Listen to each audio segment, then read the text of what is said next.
Bahkan ketika seorang istri dilanjutkan tidak hanya dengan senyuman mencium tangan suaminya, itu pahalanya sama dengan mencium Hajar Aswad. Maka beruntunglah kamu yang sudah punya istri. Tanganmu ajine kaya Hajar Aswad. Maka bagi para jomblo, naudzubillah min dzalik.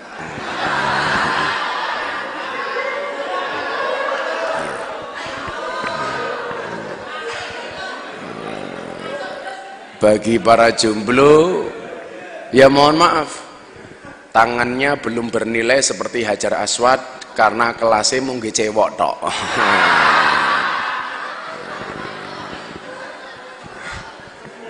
Makanya diniati, ini kan banyak yang mas-masnya kopiah putih ini namanya jomblo nawaitu.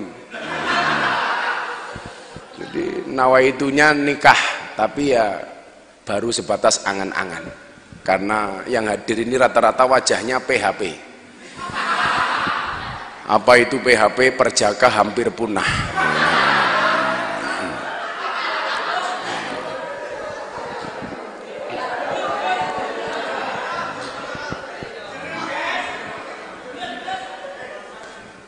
Mesake. Atau jangan-jangan kalian belum menikah itu karena kamu kayak pohon pisang. Kenapa kamu kayak pohon pisang? Pohon pisang itu punya jantung tapi nggak punya hati. Jadi jomblo terus. Tapi yakinlah, karena kalian hari ini ketemu pengajian dengan saya kasih nasihat, sejomblo-jomblonya kalian pasti akan berakhir. Amin. Di mana berakhirnya? Kalau tidak di pelaminan, minimal di pemakaman, insya Allah.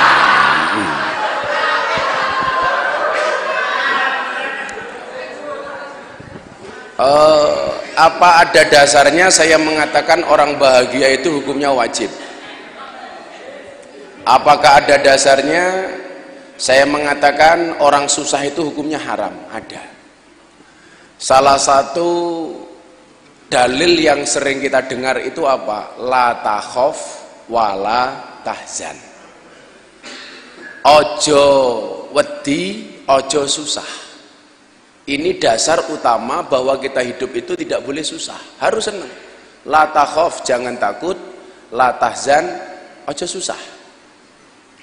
Artinya apa? Allah memberikan semangat kepada kita, apapun persoalannya, la takhaf, ojo wedi. Sing mau gaweke dadi rasa wedi ki apa? Kenapa Allah mengatakan la takhaf, ojo wedi? Karena innallaha ma'ana. Karena Allah bersama kita. Allah menyertai kita. Apakah Gus Miftah pernah punya perasaan takut? Pernah. Lumrah, karena itu manusiawi. Saya dulu zaman jomblo kayak kamu. Tapi kalau saya itu jomblo yang berwibawa lah. Kalau kalian kan Jones, jomblo ngenes.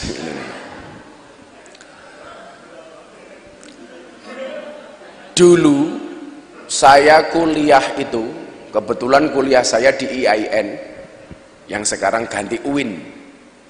Kalau dulu Ponorogo itu Setain, sekarang IAIN. IAIN sekarang ganti UIN. Apa itu UIN? Universitas Insya Allah Negeri.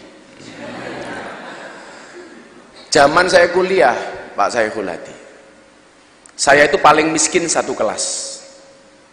Yang lain naik motor, saya jalan kaki. Yang lain kuat ngekos, saya nggak kuat ngekos. Makanya saya tinggal di masjid.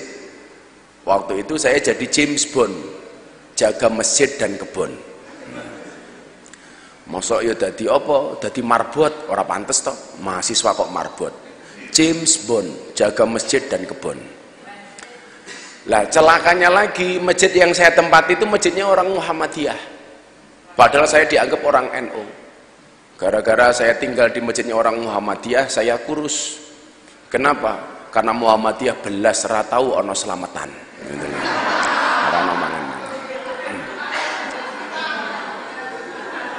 Tapi sejak saat itu kemudian saya akrab dengan orang-orang Muhammadiyah. Maka saya menjadi orang yang kemudian berpikiran terbuka. Menjadi orang Nahdiyin, orang Ahlus Sunnah wal Jamaah yang mempunyai pemikiran yang terbuka, bisa menerima perbedaan. Maka walaupun kawan-kawan saya Muhammadiyah, saya bisa menerima, dan orang Muhammadiyah bisa menerima kehadiran saya. Karena konsep saya adalah kita bersepakat terhadap apa yang kita setujui dan tidak usah berdebat terhadap apa yang tidak kita setujui. Yang dilihat adalah persamaannya, bukan perbedaannya. Yang sudah sama jangan dibeda-bedakan, yang memang beda jangan disama-samakan. Itu konsepnya. Jadi kalau orang itu sebenarnya paham, khilafiyah itu tidak menjadi masalah. Kayak orang-orang NU Muhammadiyah itu kan ributnya paling persoalan apa toh? Persoalan furu, babakan kunut umpamanya. Tapi saya yakin kalau karyawan Istana Tani ini insya Allah sudah tidak ada yang ribut masalah kunut. Kenapa? Karena baik orang NU maupun Muhammadiyah di Istana Tani sudah jarang yang sholat subuh. Subhanallah.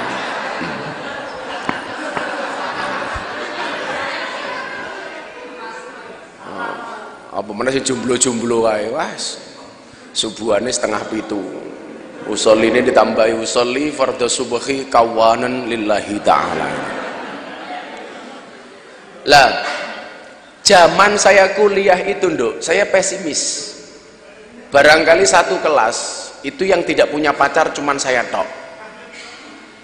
Dan saya beruntung dengan kemiskinan saya, dengan kekurangan saya. Kenapa? Gara-gara saya miskin, gara-gara saya tidak punya apa-apa, tidak ada perempuan yang mendekat kepada saya. Jadi ini menyelamatkan. Coba kalau barangkali saya kuliah itu sudah punya motor seperti yang lain, ya gaweane mau ngalor ngidul pacaran, boncengannya koyo ransel, plek gitu kan. Zaman now gitu kan. Saya wis ra ono wong boncengan motor model koyo arit, sit wis ra ono. Mesti plek gitu kan. Begitu mudun yo boyoke ngecap kabeh gitu. Ini saya sempat pesimis. Waduh, urip nang negarane uang kok seperti ini. Karena saya dari Lampung, Jetis, lahir di Lampung. Saya aslinya Bandengan sini, Tegalsari. Lahir di Lampung, gede ning Yogyo, Pujakesumala, putra Jawa kelahiran Sumatera. Kalau asisten saya ini Indo-Pakistan, bapaknya iblis, ibunya setan. Lah, saat itu target saya itu cuma satu, target harian supaya bisa makan, target semesteran bayar kuliah, itu saja targetnya. Kalau kamu saya kasih tahu, saya dulu itu sehari makan cukup 1.000 rupiah. Isu sarapan sego kucing 1,50, awan mangan sego kucing 1,50, harga sego kucing waktu itu masih 1,50, malam sego kucing 1,50. Jadi lumayan lah, 450 sedina suwengi mangan nganggo kucing. Ini saja kembang kempis, kadang-kadang saya makan, kadang-kadang tidak. Makanya waktu itu saya rajin puasa. Kok sekarang Gus Miftah masih puasa? Iya, kalau dulu saya puasanya karena kahanan, tapi kalau hari ini karena riyadah atau tirakat. Maka sampai hari ini saya masih puasa, saya masih puasa Dawud. Sehari puasa, sehari tidak. Termasuk bulan Ramadan kemarin saya juga Dawud. Lumayan lah. Lah, mbak-mbak, mas-mas begini. Waktu itu saya mikir, kenapa toh hidup saya kok susah banget. Sampai akhirnya tahun 2004 saya mau selesai kuliah, bingung. Iki kok lak kuliah, rampung kuliah aku dadi apa? Mikir waktu itu. Mikir. Sampai akhirnya belum dapat pekerjaan, saya putuskan untuk menikah. Tahun 2004 akhir saya nikah, tapi diresmikan tahun 2005. Saya dulu nikah itu karena kepepet. Mesti orang sih mikir, mateng dhisik po, cangkem. Emangnya kowe kaya codot. Saya itu menikah kepepet karena saya berencana nikah umur 25 tahun, tapi akhirnya umur 24 tahun saya menikah. Gara-gara terlalu seringnya saya dimintain tolong sama orang untuk nasihat pernikahan, pengajian ular-ular manten cara ning Yogyo itu, nasihat pernikahan. Lah teman-teman kiai itu bilang, urung tahu rabi kok wani ngandani wong rabi. Jadi saya jawab, ya ora apa-apa, buktine Mbah Mudin kae urung tahu mati budalke jenazah aku. Apa Mbah Mutin kudu modar dhisik lah ya ora.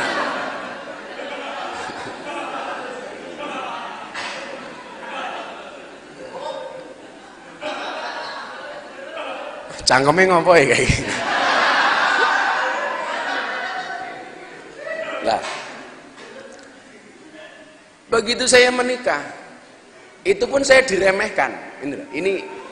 Ini benyambung alur ceritanya. Saya ngasih motivasi kamu itu biar nyambung. Terutama hari ini kamu yang merasa pas-pasan hidupnya susah dan lain sebagainya. Saya bisa cerita karena saya mengalami itu. Saya ngelamar itu Pak, itu ditolak sama mertua saya. Saya kenal calon istri saya itu cuma 1 bulan. Begitu kenal langsung tak rabi. Sebelumnya saya mau menikah dengan anaknya Kiai Top dari Kudus. Sudah hampir lamaran saya mikir, lak rabi karo anake wong top kira kepenak. Kenapa? Engko lak aku iso ngetop, mesti orang bilang, ya lumrah Miftah kayak iso top wong maratuwane wong top. Tapi kalau saya nggak bisa ngetop dilokke, alah maratuwane ngetop kok mantune ra iso ngetop. Akhirnya saya ndonga, ya Allah kula tak rabi oleh maratua sing biasa-biasa mawon, bila perlu rada goblok ben gampang tak apusi ya Allah.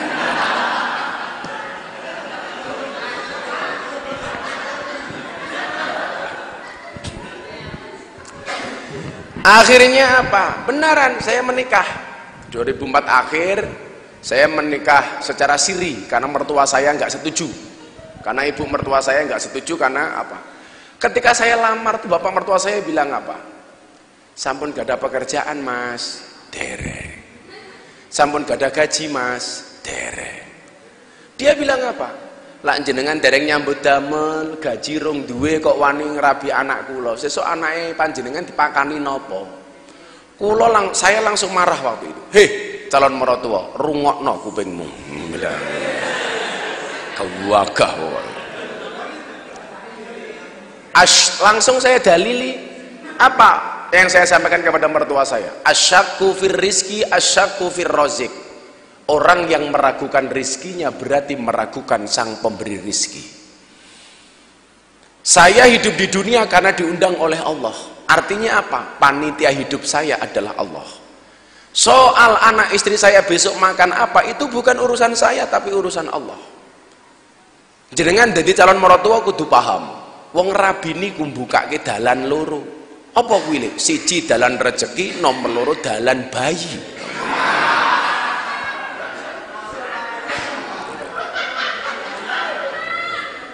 Itu betul-betul saya sampaikan ke mertua saya waktu itu. Akhirnya mertua saya ngalah dong. Plek, dia menerima lamaran saya dan akhirnya saya minta menikah saat itu juga. Delalah. Waktu itu bulannya Muharram, bulan Suro. Dan ini menjadi tradisi orang Jawa, tidak berani menikahkan anaknya di bulan Suro. Ora wani ngunduh.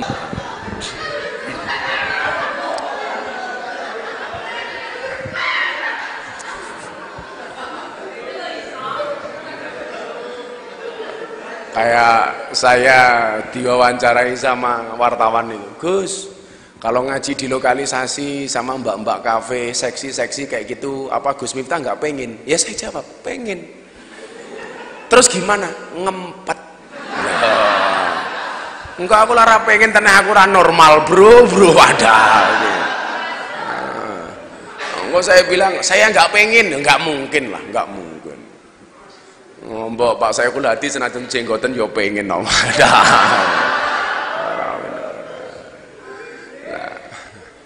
Lah, akhirnya apa? Saya menikah di bulan Muharram karena mertua saya bingung. Arab ditolak calon mantune ngeyelan. Arab ditompo kok calon mantune ngeyelan. Arab ditolak kok ganteng men, itu kan mampu. GR matamu.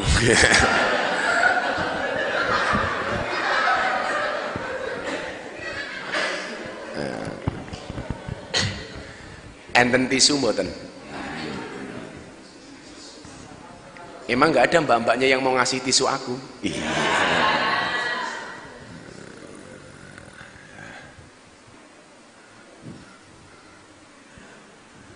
Allah. Wah, banser. Wani mati rawani ngeleh. Ayo munggah kok ning kono ngopo? Aku selak ngelai, Bro. Mulai ngene ngene.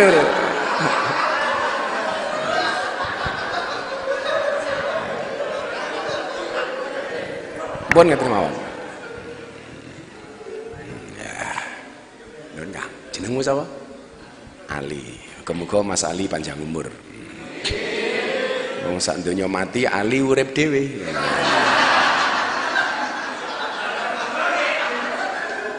Niku jenenge Ali Irma. Napa niku Irma? Irenge Masya Allah.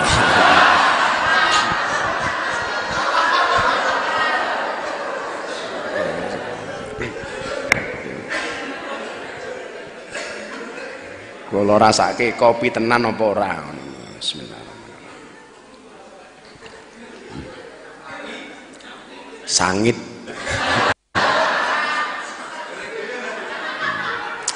Untung kopi. Kalau kopi saya minum, tapi kalau kopi susu saya nggak minum. Karena kopi susu itu membingungkan. Kopi nih ngajak melek, susu nih ngajak turu. Ali minggat neng di kene wae li, malah minggat Ali. Oh, jiko tisu.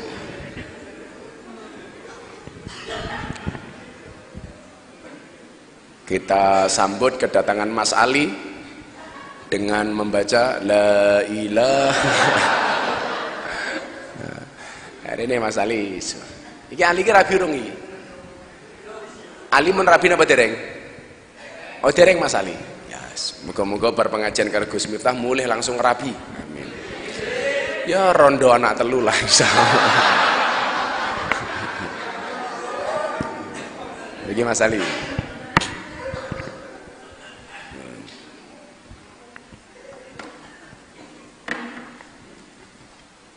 Akhirnya saya menikah. Saya mematahkan mitos keangkeran bulan Suro. Karena ini masuk Muharram juga atau ini? Nah, tahun baru Hijriah. Jadi nanti akan saya sampaikan kenapa toh rezeki kita itu susah, kenapa toh kadang-kadang kita itu oleh Allah kita megawe tenanan kok. Ya kadang-kadang faktor-faktor kecil seperti ini tidak Anda perhatikan, termasuk orang-orang yang ada dalam perusahaan. Kalau kemudian kalian pahami bulan Suro itu kan bukan bulan yang menakutkan, tapi justru bulan yang luar biasa. Tapi orang Jawa itu mempunyai persepsi yang salah terhadap bulan Suro. Seolah-olah bulan Suro itu bulan yang menakutkan, gegirisi, medeni dan lain sebagainya. Padahal enggak. Coba kalau kalian lihat lembaran sejarah, bagaimana kemudian Allah menerima tobat dan Rasulnya terjadi di bulan Suro. Bagaimana kemudian Allah mengabulkan doa hamba-hambanya itu banyak terjadi di bulan Suro. Suro itu kan dari bahasa Asyura, hari ke-10 bulan Muharram. Tapi orang Jawa itu ngomong Asyura susah, ane ilang dadi Syuro. Saya mikir untung sing ilang ane, jajal sing ilang rone. Iki bulan apa iki? Bulan Asyu. Coba kita lihat sebelum saya teruskan cerita saya tadi. Bagaimana kemudian lembaran-lembaran sejarah mencatat bahwa bulan Suro itu bulan yang luar biasa. Saya sebutkan secara singkat, kalian ingat-ingat. Ini termaktub di dalam kitab Daqaiqul Akhbar. Apa saja kejadian-kejadian di bulan Muharram yang termaktub dalam sejarah? Yang pertama, Nabi Adam ketika diusir dari surga ketemu dengan Siti Hawa terjadi di bulan Muharram. Nabi Yunus dimakan ikan keluar dari perut ikan terjadi di bulan Muharram. Nabi Nuh perahunya terombang-ambing badai selamat di bulan Muharram. Nabi Ibrahim dibakar Namrud selamat bulan Muharram. Nabi Ayub selesai dari penyakitnya Muharram. Nabi Dawud dikasih pekerjaan diangkat derajatnya oleh Allah Muharram. Nabi Musa diselamatkan dari kejaran Fir'aun Muharram. Allah menciptakan malaikat Jibril Muharram. Allah menurunkan hujan pertama kali ke muka bumi terjadi di bulan Muharram. Artinya apa? Ini bulan yang luar biasa. Lawang Jawa ki aneh, malah wedi. Maka saya dulu menikah di bulan Suro. Apakah ada masalah? Enggak ada. Begitu saya menikah di bulan Suro, apa yang terjadi? Subhanallah, sing nyumbang okeh. Kenapa? Ora ono barengane. Oh no bro. nyewa terop gampang, golek catering gampang, enak. Lah kita ini sebaliknya. Anda tahu nggak, Nabi Adam itu berpisah dengan istrinya berapa tahun? Anda tahu siapa nama istri Nabi Adam? Hawa. Salah. Nabi Adam itu istrinya namanya Bu Adam. Mereka itu berpisah, fa'azallahuma syaiton, digelincirkan oleh setan berapa tahun? 200 tahun. Bainal masyriq wal maghrib, antara ujung timur dan ujung barat. Ada riwayat yang mengatakan Nabi Adam itu dibuang ke barat di negara namanya Mesopotamia. Siti Hawa itu dibuang ke timur di negara namanya India. Pisahnya 200 tahun. Nabi Adam melaku ngetan, Siti Hawa melaku ngulon, golek-golekan.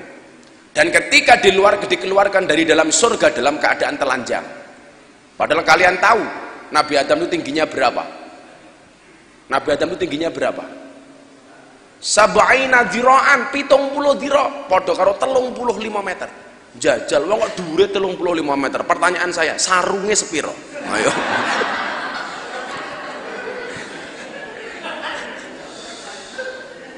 Sarunge sepiro? Arep mau tambahi to, apa meneh isine ngono to.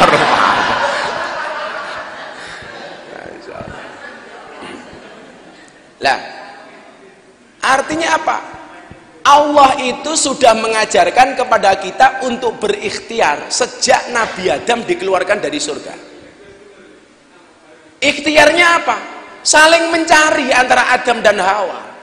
Makanya kalau kamu pengen urip kepenak ra gelem ikhtiar, ya ora ono ceritane. Kanjeng Nabi Adam itu ikhtiar pertama kali ketika diturunkan dari surga di dunia, itu ikhtiar saling mencari dengan Siti Hawa, melaku ngulon, Adam melaku ngetan. Maka dari riwayat yang mengatakan tulisan Agus Sunyoto itu, kemungkinan Nabi Adam itu ketika bertemu dengan Siti Hawa, sebelum pertemuan dengan Siti Hawa itu melintasi Pulau Jawa. Tulisan Agus Sunyoto itu. Karena memang dicari 200 tahun. Ngalor gitu. Akhirnya Nabi Adam golek, ini ikhtiar loh.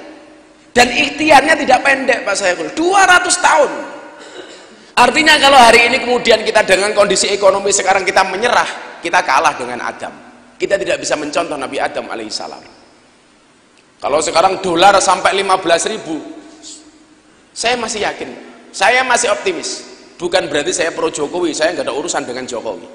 Tapi kalau kemudian kita punya Allah, hati kita ta'alluq billah, enteng. Arab 15.000 macam-macam enteng. Ini mbak-mbaknya kan juga punya dolar. Dodoni melar.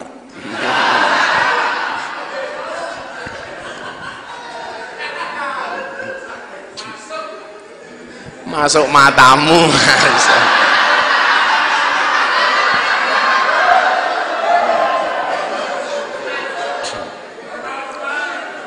Yang pengen diajarkan oleh Allah kepada Nabi Adam itu apa? Optimismenya.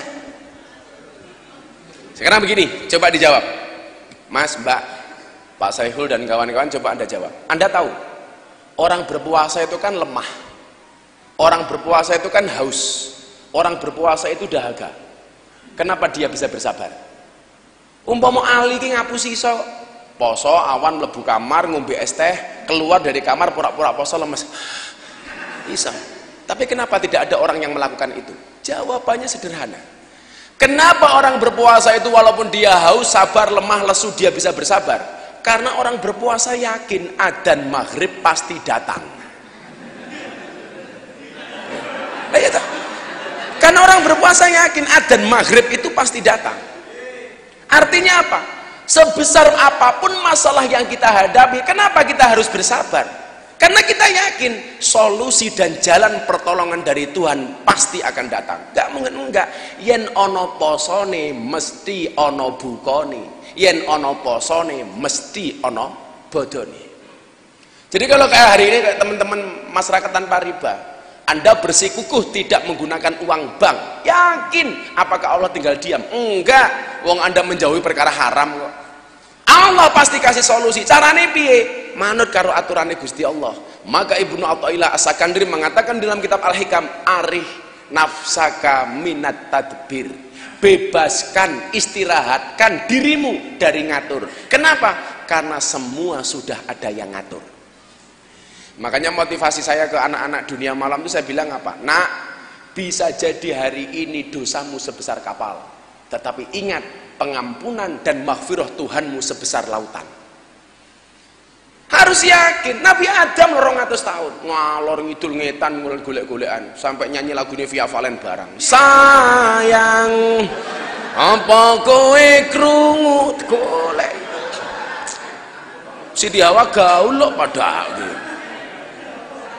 Akhirnya Nabi Adam nyanyi dari ujung barat, nyanyi lagunya NDX, kelingan mantan. Dek, kowe biyen janji karo aku, nglakoni tresno suci kanthi ikhlas tekan mati, ning nyatane ngapusi citra ati iki. Netes eloku mili deres ning pipi, malaikate bengok o a o e.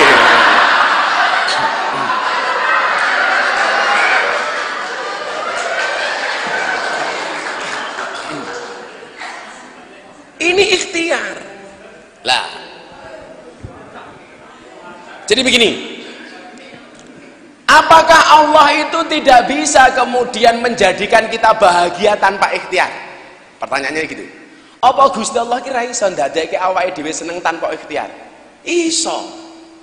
Tapi ingat, Allah itu mengajarkan kepada kita untuk menghargai proses, tidak hanya melihat hasil. Makanya kalau saya ngomong sama santri-santri saya di rumah, kowe aja ndelok abah saiki le, delokan perjuangane abah biyen. Lihatlah prosesnya, jangan dilihat hasilnya. Sekarang wong enak, kayak kemarin saya di netizen Trans TV itu orang penak amat.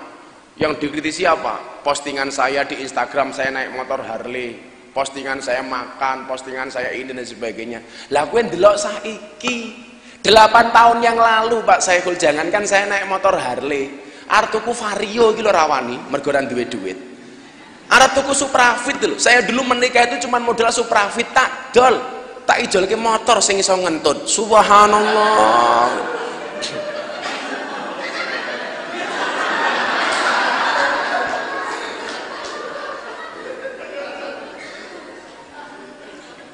Jadi postingan saya naik motor Harley sama anak saya mau berangkat ngaji ke kafe naik motor Harley, itu dikomentari sama netizen, kiai ini gaya, numpak motor gede dan lain sebagainya. Saya itu alhamdulillah beli apapun itu niatnya untuk silaturahmi dan menjaga hubungan dengan kawan-kawan. Saya beli Harley karena saya pengen masuk komunitas anak-anak motor gede. Alhamdulillah akhirnya mereka ngaji semua sama saya. Saya ngaji sama anak-anak King. Di Jogja itu ada 10.000 motor King. Ya supaya saya bisa masuk, saya beli motor King. Saya masuk King. Berarti kalau Gus Miftah masuk dunia malam, Gus Miftah mabuk? Enggak.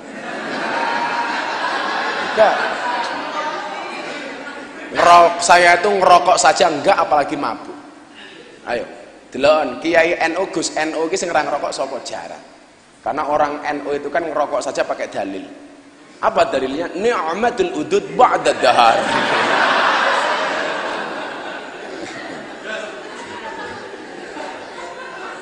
Makanya aku ndelok wong NU orang Muhammadiyah kira perlu didelok sangka kartu anggotane, cukup didelok sangka cangkeme.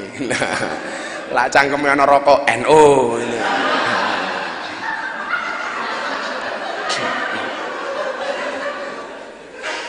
Santriku malah ning pondoke siirane ngono kuwi. Sing sapa wonge bar mangan ora ngrokok, padha karo wonge sing ora cewek. Cangkem. Allah bisa menjadikan kita itu bahagia tanpa usaha, itu iso. Tapi ingat, Allah juga mengingatkan kepada kita, dengan usaha maka kamu akan mendapatkan kebahagiaan yang hakiki. Loh, contohnya usaha dhisik nembe hasil kuwi luwih nyenengke daripada tanpa usaha moro-moro oleh hasil. Contoh, kowe rabi karo bojomu, orang ngopo-ngopo meteng, karo ngopo-ngopo dhisik nembe meteng, kira-kira luwih nyenengke sing ndi? Ayo ya ngopo-ngopo dhisik nembe meteng, Wong ora ngopo-ngopo kok meteng. Kan ra enak. Mas, kula meteng. Heh. Lha tak apa-apa kok meteng diuntal lali umpamane lah ya jelas. Codot.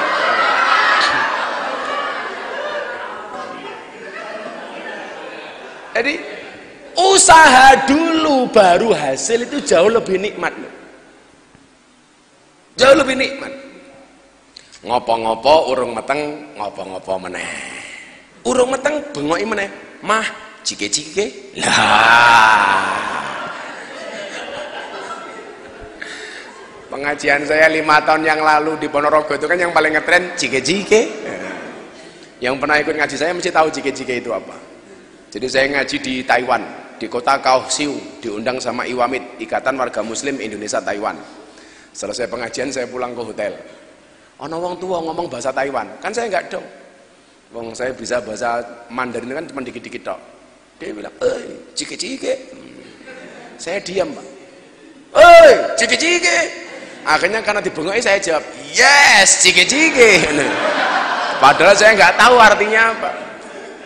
Begitu saya masuk kamar saya didodok. Cike-cike. Saya mbak, tengok cangkemi cakicik wae iki ngopo. Akhirnya saya telepon anak panitia sana yang dari Ponorogo. Leh, iki mau ketemu Abah. Ngomong cike-cike. Kok aku doyak ning kamar ngopo? Lah Abah emangnya jawab nopo? Tak jawab, yes. Walah Abah, cike-cike ini gua Abah ditawani kelon.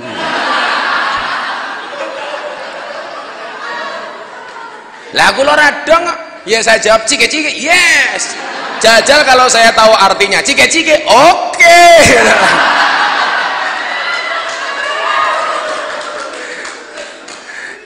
Codot dilawan. Usaha dulu baru sukses. Jadi kalau hari ini katakanlah kemudian Pak Syekhul Hadi ini merasakan usahanya, perusahaannya kadang-kadang di atas, kadang-kadang turun banyak. Itu dalam rangka apa? Dalam rangka Allah itu membahagiakan Pak Syekhul Hadi beserta Istana Tani dengan kebahagiaan yang hakiki. Enak. Usaha belas orang no masalah, nggak mungkin. Akhirnya saya menikah, Dok. Menikah. Begitu menikah, memang benar bahwa menikah itu membukakan jalan rezeki. Saya langsung diangkat sebagai kepala cabang Primagama di Jakarta. Kepala cabang di Jakarta. Perjalanan di Jakarta hidupnya saya nggak merasa nyaman. Ben malam Jumat saya mendengarkan orang tahlilan yasinan dari masjid, galau, andilau antara dilema dan galau, gegana, gelisah, galau, merana. Akhirnya apa? Lah Ali beda, gelisah, geli-geli basah. Akhirnya setelah setahun saya di Jakarta, saya ketemulah dengan almarhum Kiai Haji Abdurrahman Wahid alias Gus Dur.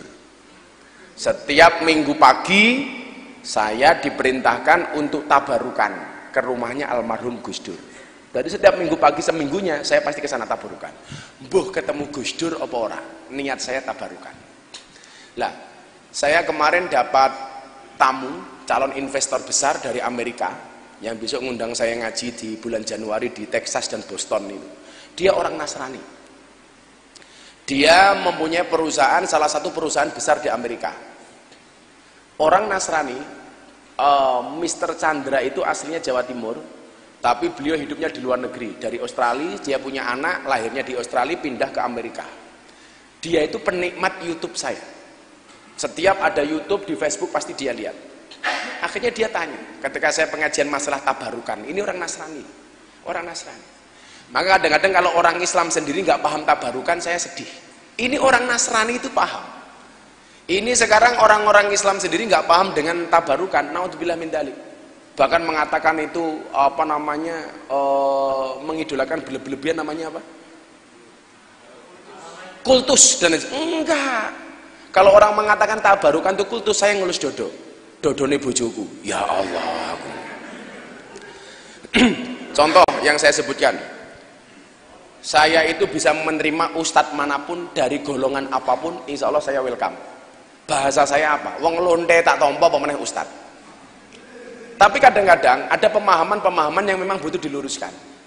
Contoh begini, ada salah satu ustadz itu yang terkenal di YouTube itu mengatakan tabarukan itu kultus dan hukumnya haram. Dan yang dijadikan background videonya itu siapa? Orang sungkeman dengan Mbah Maimun Zubair Rembang. Padahal dunia mengakui salah satu orang yang ahli kitab kuning di Indonesia yang paling alim alamah adalah Mbah Maimun Zubair. Nah dia mengatakan apa? Itu tabarukan sama kiai-kiai itu nggak ada dasarnya. Lah mohon maaf. Rasulullah itu kalau minum, selesai beliau minum, Sayyidina Ali, Sayyidina Umar itu rebutan dengan tempat minumnya Rasulullah. Itu kan Rasulullah, Gus. Ini kan cuman kiai, salah meneh we. Kiai itu siapa toh? Alladzina yang duruna ilal ummah bi ainir rumah. Siapa dia? Alladzina hum warasatul anbiya. Ya kowe lah pengen kenal karo Kanjeng Nabi, ya kudu kenal karo ahli warise. Ahli warise Kanjeng Nabi itu siapa? Al ulama dan kiai alladzina hum warasatul anbiya. Artinya apa? Kunci untuk kenal dengan Rasulullah itu adalah dekat dengan kiai. Kunci untuk kenal dengan Allah itu harus mengenal Rasulullah Muhammad sallallahu alaihi wasallam. Maka nyambung. Kowe lah pengen ketemu karo Kanjeng Nabi, ya cedhak karo ahli warise para kiai. Lah pengen ketemu karo Allah, cedhak karo Kanjeng Nabi. Apa iso menungso niku ngimpi ketemu Allah? Bisa. Imam Ahmad bin Hambal itu mimpi ketemu Allah 100 kali. Imam Ahmad bin Hambal mimpi ketemu dengan Allah 100 kali. Tuan Guru Zaini Abdul Ghani Martapura mimpi ketemu dengan Rasulullah nggak terhitung. Kalau kamu mimpi ketemu dengan Rasulullah, hakul yakin itulah Rasulullah. Tapi lah kowe ngimpi ketemu Ali, bisa jadi itu gerandong. Tenan kowe.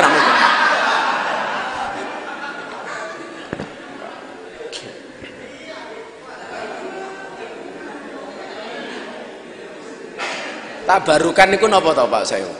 Tabarukan itu ngalap barokah. Akhirnya Pak, setiap minggu pagi saya tabarukan temannya Gus Dur. Saya bilang, di dunia ini yang matanya buta, hatinya terang, itu cuma dua. Satu Gus Dur, nomor dua si buta dari gua hantu. Anda tahu siapa yang digendong si buta dari gua hantu? Ali.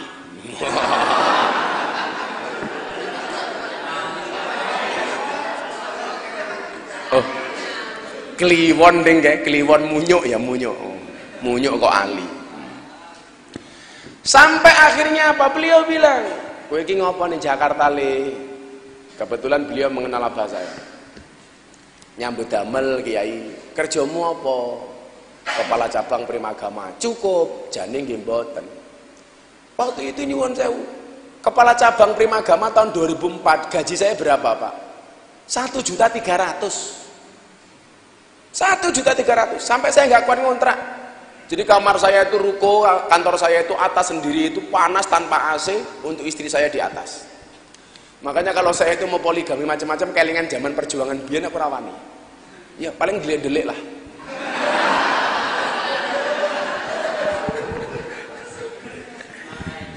Marahi matamu.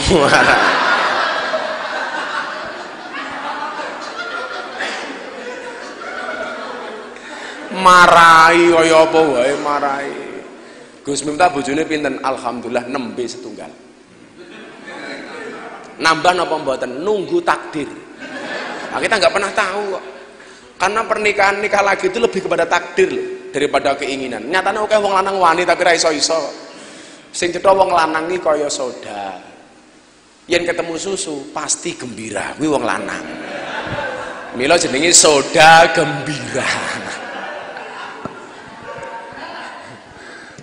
Tadi malam saya bilang sama lurahnya Sambit, saya bilang apa?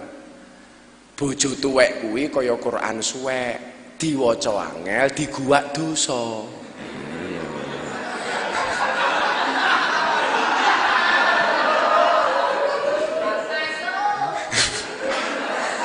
Lha lek duwe bojo tuwek kuwi kaya Quran suwek, aja diguwak tapi disimpen, sing diwaca Quran anyar.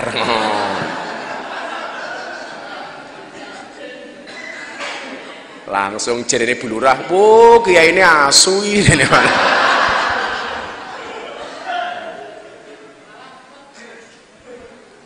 Akhirnya apa? Gus Dur bilang, "Wes, pulang." Ngoten Gus, nggih. Rezekimu manggone ning bokong. Iki mumet meneh lak mau ngrasake. Rezeki kok manggone ning bokong iki nalarnya gimana? Itu tahun 2006 bulan April, 2 bulan menjelang gempa bumi di Jogja tahun 2006. Akhirnya saya pulang. Rezekimu manggone ning bokong. Saya naik angkot tuh di jalan mikir gini. Kok rezekiku manggone ning bokong ki apa? Padahal tahun 2006 itu kondang-kondangnya artis Inul, Nita Thalia, sak piturute. Apa aku kudu ngebor kaya Inul?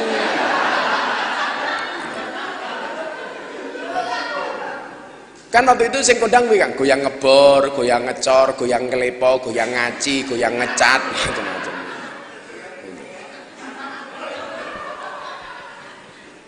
Artis dangdut lah rata-rata andalane ngegoyang toh. Sing ora goyange lak mung artis-artis saiki. Akhirnya saya pulang. Pulang ke Morotuwa. Morotuwa ku raine. Dadi lak kowe iki sok duwe Morotuwa gaene merengut kat biyen. Yen Morotuwa iki cangkeme gaweane merengut. Ora usah kaget. Dadi lak esuk duwe Morotuwa merengut, wis sing diomonge Gus Miftah bener. Morotuwa cangkeme merengutan ngono. Neng ngarepe wonge gajul.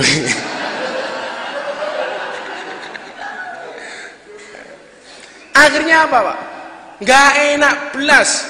Sabag-bagian wonge melu Morotuwa ora kepenak. Waktu itu saya mau limo. Apa itu mau limo? Madep mantep mangan melu Morotuwa. 12 ke M10. Madep mantep mangan melu Morotuwa muring-muring menantu meneng mawon. 12 ke M15. Madep mantep mangan melu Morotuwa muring-muring menantu meneng mawon, Morotuwa mati menantu melu marisi. Jarene Morotuwa ku M1. Apa? Matamu.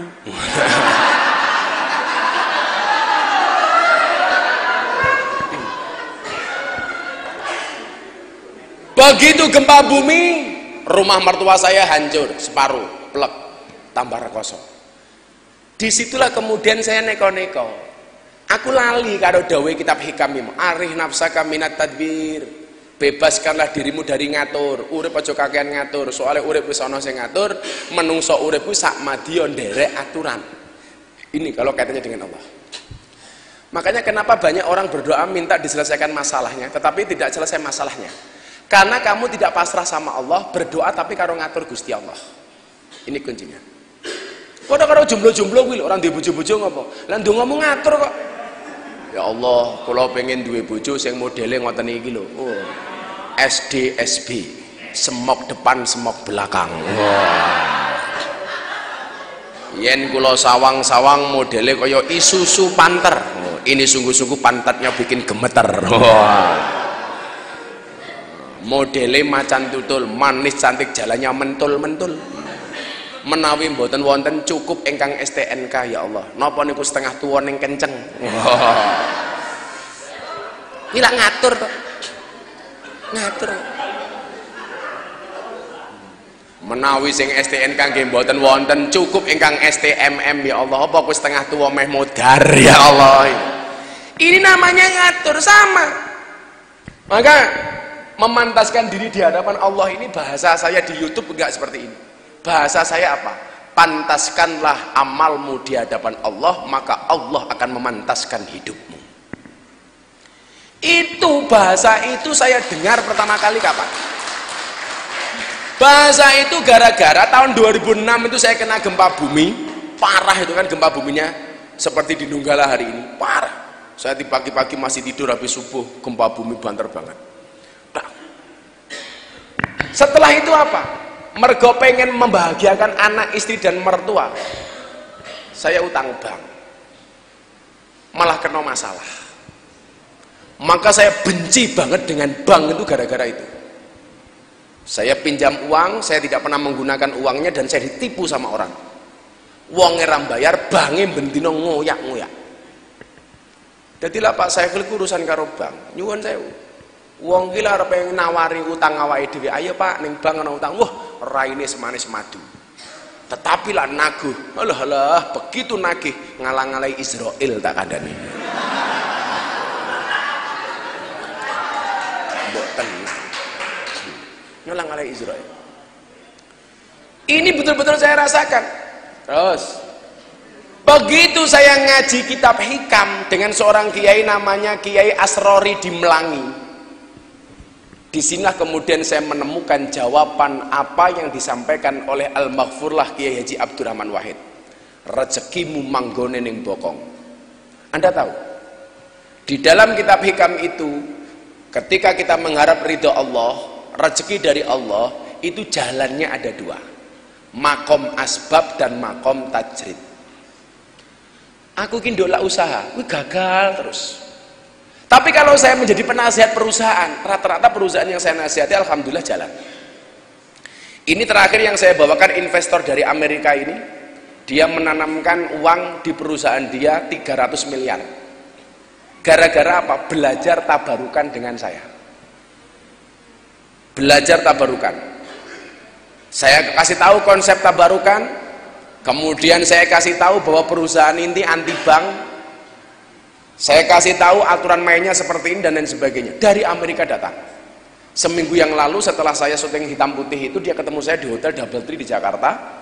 Dia bilang, Gus Miftah berani menggaransi perusahaan ini bagus. Saya bilang, saya nggak perlu menggaransi, Bapak lihat kurikulum vitae perusahaannya. Begitu dilihat, Gus Miftah ada di situ. Kebetulan saya komisaris. Gus Miftah yakin, saya yakin. Kenapa Gus Miftah saya yakin? Karena saya punya Allah. Karena seseorang mukmin itu menggantungkan asanya hanya dengan Allah. Seorang mukmin menggantungkan harapannya dengan Allah. Toh Ibnu Athaillah mengatakan, "Mata waqafa matlabun anta talibu bi rabbika wa la tayassara matlabun anta talibu bi nafsika."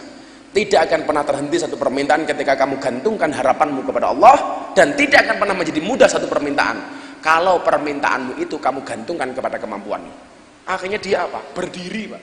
Langsung nyalami saya, namanya Mr. Harta dari Amerika. Gus, saya investasi. Investasi. Bukan utang loh ini, bukan utang loh. Investasi. Saya tanya, serius Mister? Saya serius. Kenapa? Karena saya mendapatkan pencerahan dari Gus Miftah. Saya tanya, Mister mau investasi berapa? Tahap pertama 300 miliar. Baru seminggu yang lalu, Pak. Dan perusahaan teman saya ini pernah hancur gara-gara punya utang bank berapa? Di bank BNI punya utang 50 miliar. Jadi per bulan dia itu membayar bunga tok 500 juta. Ketemu sama saya bilang sama dia, kamu pengen selesai masalahmu gampang, bunganya rasa mau bayar. Lah nanti bank gimana Gus? Diadepi. Ngadepi Israel wani kok debt collector ora wani. Wani. Coba bayangkan, 1 bulan tuh bayar utang tok itu 500 juta. Itu baru bunga tok. Apa gak gila? Nanti kalau perusahaan saya disita gimana Gus? Ora apa-apa. Disita nggak masalah. Kalau kemudian perusahaan kita ini disita, selama kita punya Allah, maka seperti semalam saya sampaikan loh Mas Bek, aku ki gonjalin ki lho Nduk. Bersandar kepada jalin yang barang mati saja rasanya nikmat. Aku lungguh sandaran dengan jalin yang barang mati itu saya nikmat. Bagaimana kemudian kalau saya bersandar kepada yang menciptakan jalin? Jauh lebih nikmat. Salah satu motivasi saya kepada anak-anak dunia malam itu apa? Yang saya sampaikan kepada wartawan. Tapi ya bahasanya dipelintir-pelintir kayak. Kan saya bilang begini, cukup bodimu yang bermaksiat nak, tapi hatimu jangan sampai kehilangan Allah, jangan sampai bermaksiat. Bahasa yang muncul di media apa Pak? Gus Miftah mengatakan, nggak apa-apa bodinya bermaksiat asalkan di dalam hatinya ada Allah. Cangkem itu. Saya nggak pernah mengatakan itu. Jadi bahasa saya itu cukup bodimu yang bermaksiat, tapi jangan sampai kamu kehilangan Allah dan hatimu ikut-ikutan bermaksiat. Artinya apa? Saya pengen mengatakan kepada mbak-mbak begengge, mbak-mbak WTS, mbak-mbak PSK, mbak-mbak perlontean dan lain sebagainya, anak-anak dunia malam. Saya bilang, bodimu ki wis bermaksiat, atimu ojo melu-melu maksiat, ojo nganti kelangan Gusti Allah. Ini bahasa yang menyebar di media apa? Gus Miftah mengatakan, nggak apa-apa kita bermaksiat, nggak apa-apa kita mabuk, nggak apa-apa kita berzina, asalkan tetap punya Allah. Cangkemmu aku ngono. Wosok iki. Makanya kemudian serangan-keserangan ke saya kan luar biasa. Kalau Anda baca Lambe Turah itu komentarnya, Diasar, Kiai Dajjal, Masya Allah. Apakah saya marah? Enggak. Begitu saya dibilang Dajjal, waktu itu Mbak Popi, acara apa itu kan Mbak Popi itu kan? On the spot reveal, dia tanya, Gus Miftah marah enggak? Dibilang Dajjal. Enggak. Kenapa Gus? Emangnya ada Dajjal ganteng? Iya. Santai wae bro. Kita itu kadang-kadang begini loh, ndongone tenanan, cangkeme iki ngomongnya tenanan, tapi ikine mikir, ya Allah, saya pengen terbebas dari bank, tapi ikine mikir, piye ya carane ya? Artinya apa? Nggak percaya dengan Allah, nggak percaya. Harusnya begitu kamu, ya Allah, saya pengen bebas dari riba, carane pripun? Terserah jenengan. Itu yang namanya tawakal. Ini teman saya, jamaah saya, 50 miliar. Bayangkan, waktu itu saya sudah hampir dapat solusi, dan gara-gara terjebak dengan bank nggak jadi. 2 tahun yang lalu saya diundang sama pengajian sama ketua komisi 11, dia ketua pansus teks amnesti. Jadi kalau ngomong pajak aku paham Pak Saiful, karena saya sering diundang pengajian di pajak-pajak itu. Waktu itu sebenarnya kan teks amnesti itu salah sasaran. Salah sasarannya di mana Pak? Teks amnesti itu kan sebenarnya dulu untuk ngejar dana konglomerasi dari luar negeri, perusahaan-perusahaan besar. Tapi gara-gara gagal, kemudian Sri Mulyani mumet ndase. Akhirnya sekarang orang-orang kecil semuanya disikat teks amnesti. Kuwi ngawur. Konsep awalnya itu saya ikut diskusi dengan Bang John R. Rizal, ketua komisi 11. Gus, konsepnya seperti ini loh. Gimana menurut Gus Miftah? Bagus. Untuk mengembalikan dana konglomerasi di luar negeri, tapi karena itu gagal, tidak sampai target, akhirnya sekarang bakul pasarnya doyak teks amnesti. Itu kan kebangetan. Waktu itu saya dapat solusi, tapi kembali lagi karena menggunakan biaya bank dan riba gagal mas. Dia punya utang 50 miliar, aset perusahaannya waktu itu hampir 75 miliar. Aset yang bermasalah sekitar 50 miliar. Waktu itu dijual sama orang ini, deal harga 65 miliar. Artinya dia masih punya untung 15 miliar. Saya bilang, yaudah. Tapi ternyata apa? Take overnya ini sama, menggunakan kredit bank. Jadi dia mau nutup yang 50 miliar itu dengan menjaminkan aset itu kembali, ditambah dia aset yang lain selain senilai 65 miliar. Kuwi lak padha. Jenenge uang setan diuntal iblis ki ya kuwi. Nutup bank tapi nganggo duit bank. Kuwi ngedoi lonte ketemu begenggek ki ya kuwi tak kandhani. Akhirnya jenengan tahu mas, tinggal tanda tangan tok, perusahaan landingnya sudah siap, tinggal nunggu orangnya datang dari Singapura. Kurang 2 hari batal. Nangis. Saya bilang, kenapa kamu nangis? Justru kamu diselamatkan oleh Allah, keluar dari zona yang lebih besar. Dan alhamdulillah setelah sabar, yang tadi saya sampaikan, kenapa orang berpuasa itu mau bersabar? Karena orang berpuasa yakin adzan maghrib pasti datang. Kenapa orang bermasalah harus bersabar? Karena yakin pertolongan dari Allah pasti akan datang. Akhirnya alhamdulillah hari ini menghindari 65 miliar uang bank, dapat 300 miliar tanpa bunga bank. Apa nggak luar biasa?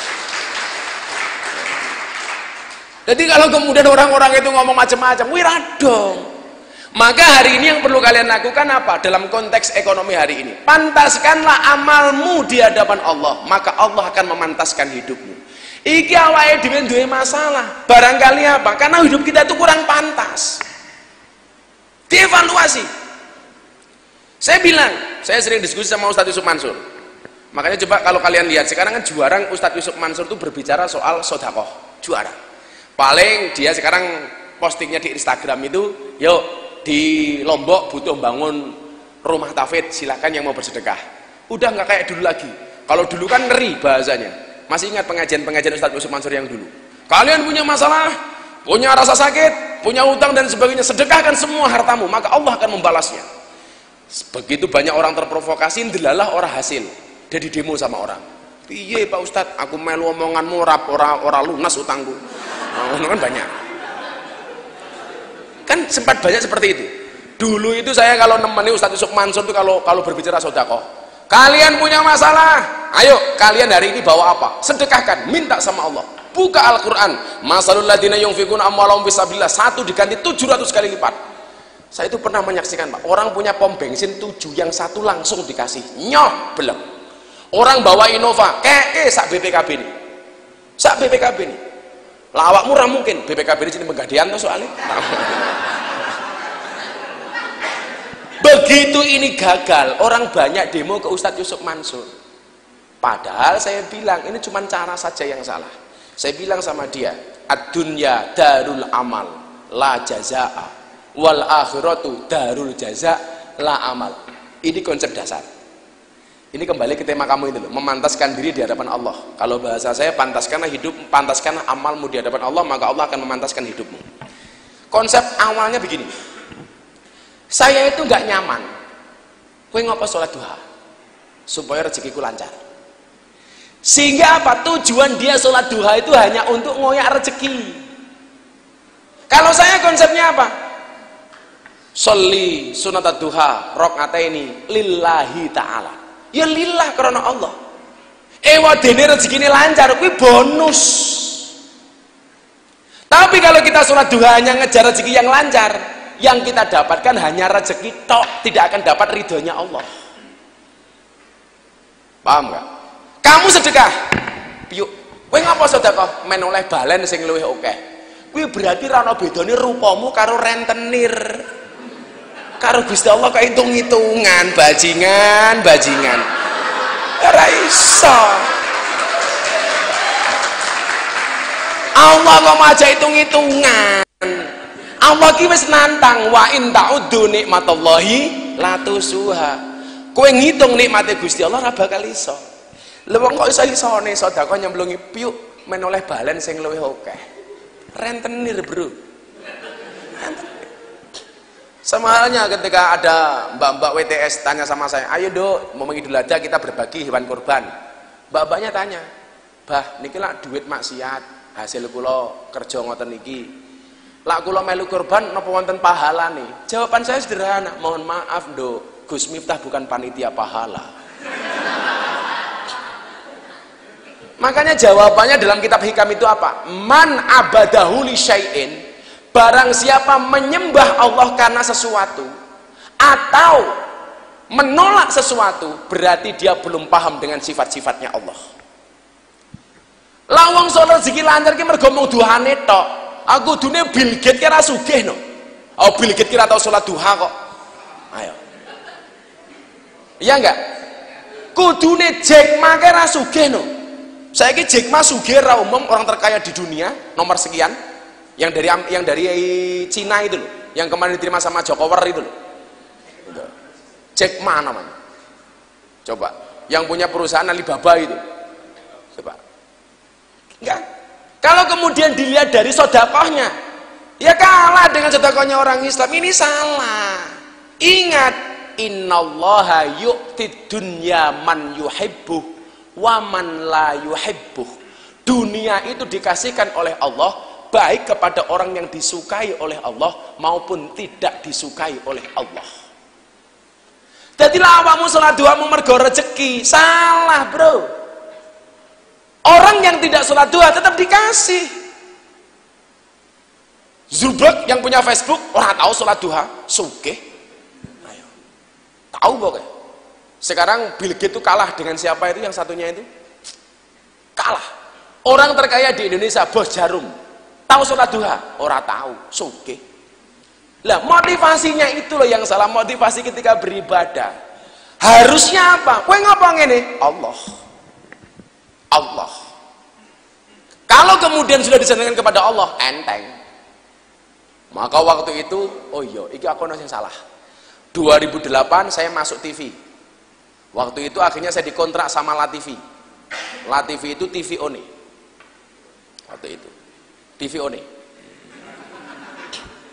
Tulisannya One kok TV One. TV One. Saya tidak merasakan kenyamanan sama sekali.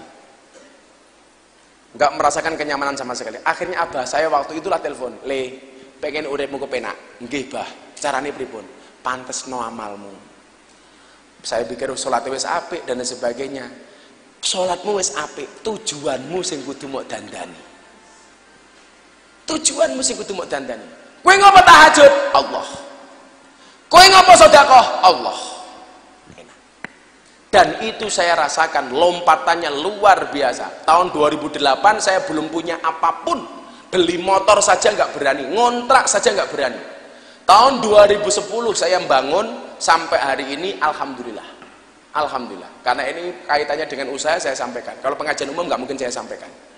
Begitu 2008 ngontrak Erawani, tahun 2010 saya mulai bangun dari 0 rupiah. Sekarang aset pondok itu lebih dari 15 miliar. Tanah, bangunan, kendaraan, dan lain sebagainya lebih dari 15 miliar. Kenapa? Karena tujuan orientasi yang benar.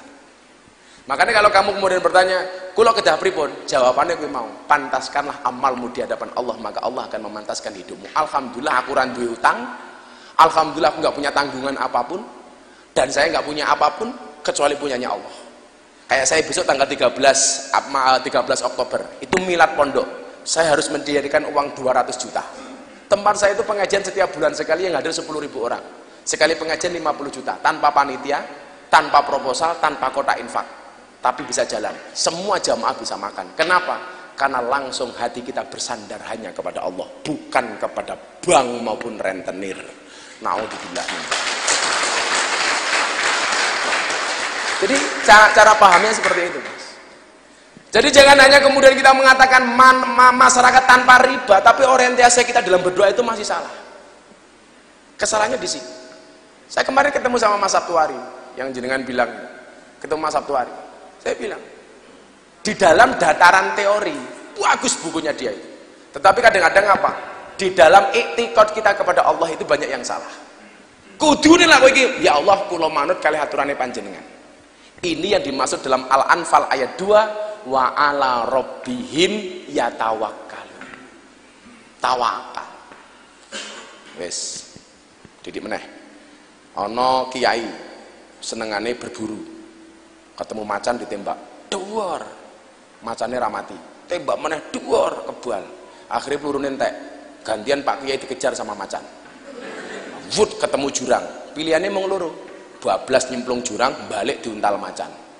Kiai ini kelingan Al-Anfal, tawakal. Ya Allah, bilih kula kedah mati tipangan macan, mang pateni kula kanthi husnul khotimah. Ternyata macane ramangan Kiai, malah sikile diangkat. "Macan, kowe ngapa ramangan aku?" "Sabar Pak Kiai, kula nggih nembe ndonga." Kiai ini takon, "Macan, kowe maca donga apa?" "Allahumma barik lana." Sedonga nguntal Kiai. Coba kalau kasusnya kamu di perbankan, kowe tawakal karo Gusti Allah mergo persoalan bank. Wong bank ya tawakal karo Gusti Allah mergo nagih kowe. Lak mumet iki malaikate. Ayo kowe. Ya padha karo macan karo kiai iki mau akhire itu. Maka bukan salah satu. Satu-satunya solusi yang bisa kita dapatkan adalah pertolongan Allah Subhanahu wa taala. Terakhir saya bilang, yang saya sampaikan kepada anak-anak dunia malam. Nah, saya pernah menghadiri pameran batu di Taman Mini. Apa saya sampaikan kepada mereka? Batu yang di dalamnya ada tulisan Allah, waktu itu terjual dengan nilai 10 miliar. Benda mati. Di dalamnya ada tulisan Allah, harganya 10 miliar. Coba. Ada tulisan Allah di dalam batu. Batunya bernilai 10 miliar. Bagaimana kemudian kalau dalam hatimu hanya ada Allah? Berapa harganya? Tidak ternilai harganya, setinggi-tingginya. Kenapa? Karena qalbun mukmin baitullah, hatinya orang mukmin adalah rumah Allah. Terima kasih. Subhanakallahumma bihamdika asyhadu an la ilaha illa anta astaghfiruka wa atubu ilaik. Walhamdulillahi rabbil alamin. Wal afu minkum. Assalamualaikum warahmatullahi wabarakatuh.